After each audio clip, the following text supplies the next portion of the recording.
بسم اللہ الرحمن الرحیم۔ رمضان المبارک کے مہینے کو قرآن پاک سے اور قرآن پاک کو رمضان المبارک کے مہینے سے ایک خاص محبت ہے۔ رمضان ہی کا مہینہ ہے جس مہینے کے اندر اللہ رب العزت نے قرآن پاک کو لوح محفوظ سے آسمان دنیا پر اتارا۔ اللہ رب العزت قرآن پاک میں فرماتا ہے اِنَّا أَنزَلْنَاهُ فِي لَيْلَةِ الْقَدْرِ کہ ہم نے اس قرآن کو لیلۃ القدر میں اتارا ہے۔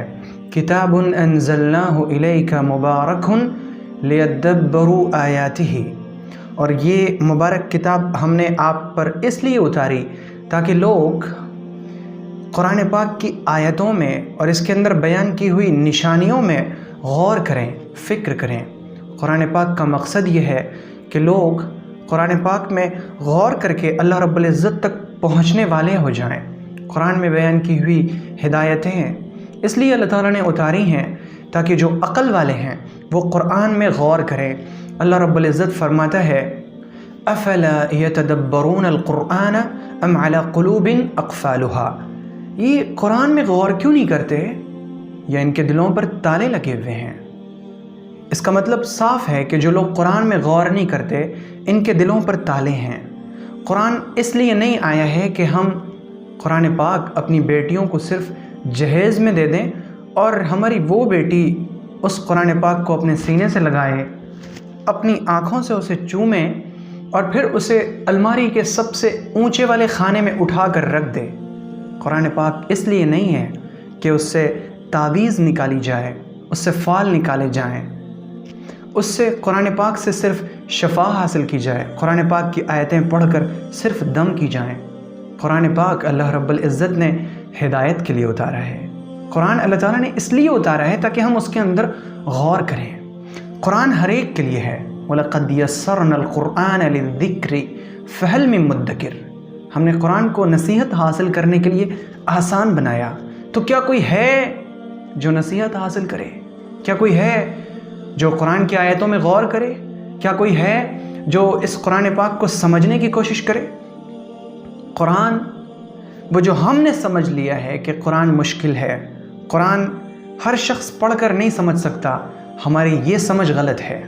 اور اگر ہمیں کہیں سے یہ سکھایا گیا کہ آپ قرآن پاک کا ترجمہ نہ دیکھیں، آپ قرآن کی تفسیر خود نہ پڑھیں، کیونکہ قرآن ہر شخص نہیں پڑھ سکتا، جو اگر ہر شخص اسے پڑھے گا تو گمراہ ہو جائے گا۔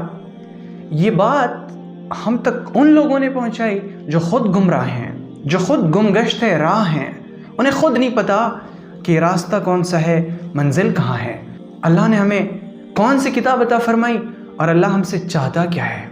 اللہ تعالیٰ نے قرآن میں کہیں پر یہ تخصیص نہیں فرمائی کہ اس قرآن کو وہی لوگ سمجھیں گے جو ایسے ہوں گے، ایسے ہوں گے، ایسے ہوں گے، بلکہ اللہ تعالیٰ تو دعوت فکر دیتا ہے ہر ایک کو اسے پڑھو، اسے سمجھو، اس پر عمل کرو، اسے دوسروں تک پہنچاؤ۔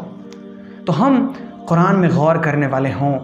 یہ رمضان کا مہینہ خاص قرآن پاک سے ایک خاص انسیت، ایک خاص تعلق، ایک خاص محبت رکھتا ہے، اور اس کی وجہ جو میں نے پہلے عرض کی کہ قرآن پاک رمضان ہی کے مہینے میں لوح محفوظ سے آسمان دنیا پر نازل کیا گیا۔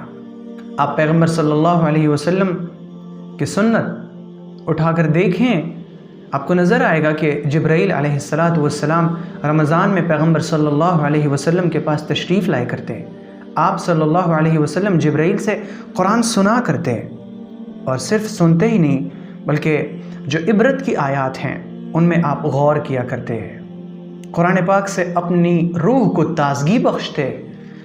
آپ کا دن، آپ کی راتیں قرآن پاک کے انوار میں اور برکات میں گزرا کرتی تھیں۔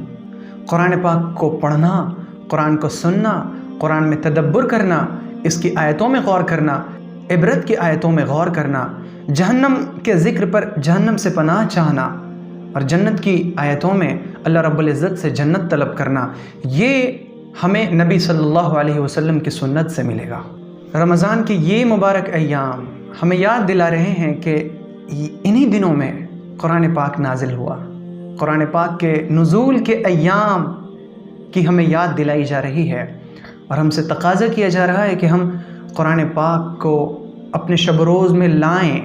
پیغمبر صلی اللہ علیہ وسلم نے فرمایا اقرأوا القرآن فإنه يأتي يوم القيامة شفيعا لأصحابه، قرآن پاک پڑھا کرو، کیونکہ جب قیامت کا دن ہوگا نا تو قرآن اپنے پڑھنے والے کے حق میں سفارش کرے گا، پڑھنے والے کے حق میں۔ الہی اس نے مجھے پڑھا تھا۔ آپ تصور کیجئے کہ یہ شفاعت کتنی بابرکت ہوگی، کتنی بابرکت شفاعت ہوگی کہ قرآن جو اللہ کا کلام ہے، اللہ کی مخلوق نہیں، اللہ کا کلام، اللہ کی گفتگو، اللہ کی بات، اللہ کے صفت کلام کا مظہر، یہ اللہ تعالیٰ سے سفارش کرے گا، الہی اسے بخش دے، یہ مجھے پڑھا کرتا تھا۔ آپ کو کیا لگتا ہے کہ اس کی شفاعت رد کی جائے گی؟ ہرگز نہیں، کبھی بھی نہیں۔ تو قرآن پاک کو پڑھنے والا وہ قرآن پاک کی شفاعت کا مستحق بنتا ہے۔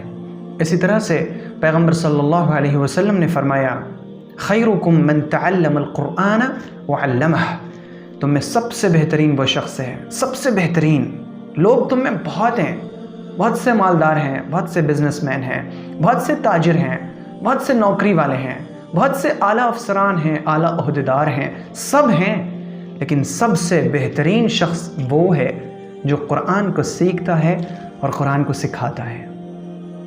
اور اگر ہم نے قرآن پاک کو سیکھا، قرآن پاک کو سکھایا اور اس میں ہم ماہر بن گئے تو انشاءاللہ پیغمبر صلی اللہ علیہ وسلم کے فرمان کے مطابق جو آپ نے فرمایا کہ قرآن کریم کا ماہر وہ معزز فرشتوں کے ساتھ ہوگا، تو انشاءاللہ اگر ہم اس میں ماہر ہیں تو ہم میدان محشر میں ان معزز فرشتوں کے ساتھ ہوں گے جن کے ساتھ ہونا بڑے شرف کی، بڑے عزت کی، بڑے فضل کی بات ہوگی۔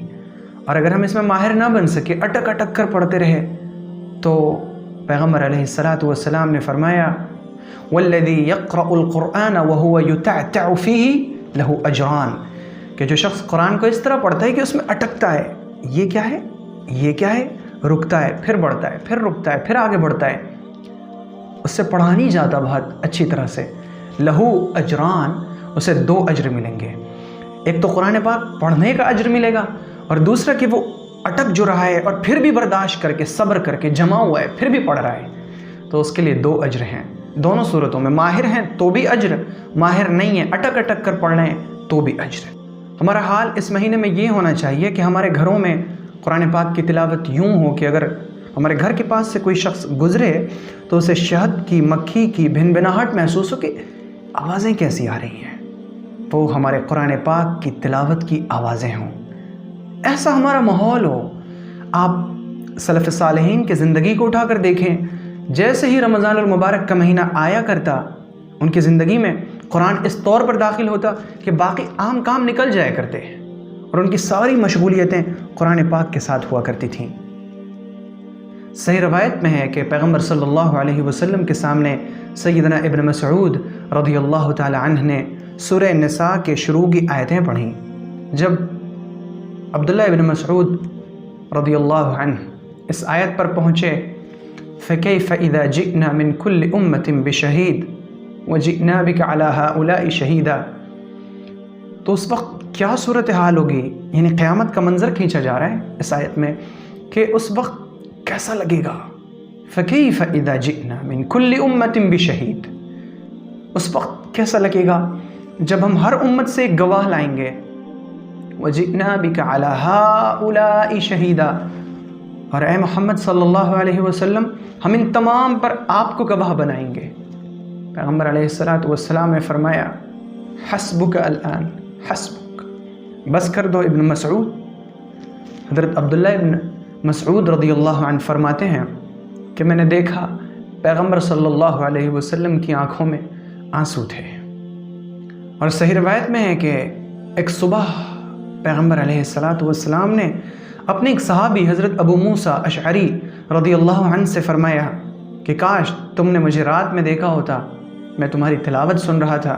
لقد اوتیت مزمارا من مزامیر آل داود، آل داود کے جو مزامیر ہیں ان میں سے تمہیں ایک مزمار عطا کیا گیا ہے، تمہیں ایک خاص لحن عطا کیا گیا ہے حضرت داؤد علیہ السلام کے لحنوں میں سے، ان کے خاص پڑھنے کے طریقوں میں سے تمہیں ایک طریقہ عطا فرمایا گیا ہے۔